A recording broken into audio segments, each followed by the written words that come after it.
কোনো অন্যায় করি নাই, কারো উপর জুলুম করি নাই, কারো কাছ থেকে 1 টাকা চাঁদা নেই নাই। বিএনপির আমলে আমাদের লোকেরাই কলেজ প্রতিষ্ঠা করেছে। আমরা কথা দিচ্ছি 17 বছর আপনারা এই কলেজে একটা ইটও দিতে পারেন না, আমরা এটাকে সরকারি করব। ফুলের দিয়ে নেতাকে অভিবাদন জানাচ্ছেন সম্রাট। আর আমাদের বাউল ভাইকে ফুল দিয়ে শুভেচ্ছা জানাবে বাংলাদেশের পক্ষ থেকে ইনশাআল্লাহ। তারা সব পালায় গেছে। সেই জন্য আমি প্রশাসনের লোকদের অনুরোধ করব, প্লিজ দয়া করে সাধারণ মানুষকে কোনো জুলুম করবেন না।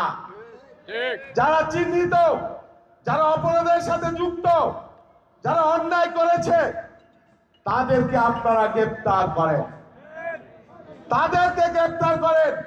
ভাঙ্গা চাঁদের মুড়ির সুতা কাটার গল্প, উন্নয়নের গল্প, কত কথা। এই যে মহিলা কলেজ, বিএনপির আমলে আমাদের লোকেরাই কলেজ প্রতিষ্ঠা করেছে। এর বাইরে বিভক্ত করেছে, এর বাইরে ভাঙ্গায় কোনো নারী শিক্ষার প্রতিষ্ঠান নাই।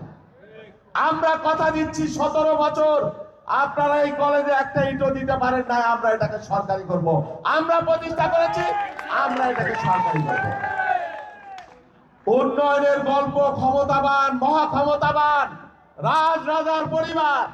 আমরা এত বড় পরিবারের না, মধ্যবিত্ত পরিবার। জীবন ভরে যুদ্ধ করে এখানে আসছি, মৃত্যুর মুখ থেকে ফিরে আসছি, 100-র উপরে আসামি হয়েছি মামলার, রক্ত ঝরাইছি। রাজনীতি একদিনের জন্য না, 39 বছরের সাধনা। উইরা এসে জুইরা বসি নাই, ভুই ফোর কেউ না, কোনো অন্যায় করি নাই, কারো উপর জুলুম করি নাই, কারো কাছ থেকে 1 টাকা চাঁদা নেই নাই, কাউকে অসম্মান করি নাই। যদি করি আপনারা আমার থেকে দূরে থাকবেন। যে সারা ভাঙ্গা থানার মধ্যে আমরা চতুর্থীওয়ালারা ধানের শীষে সবচেয়ে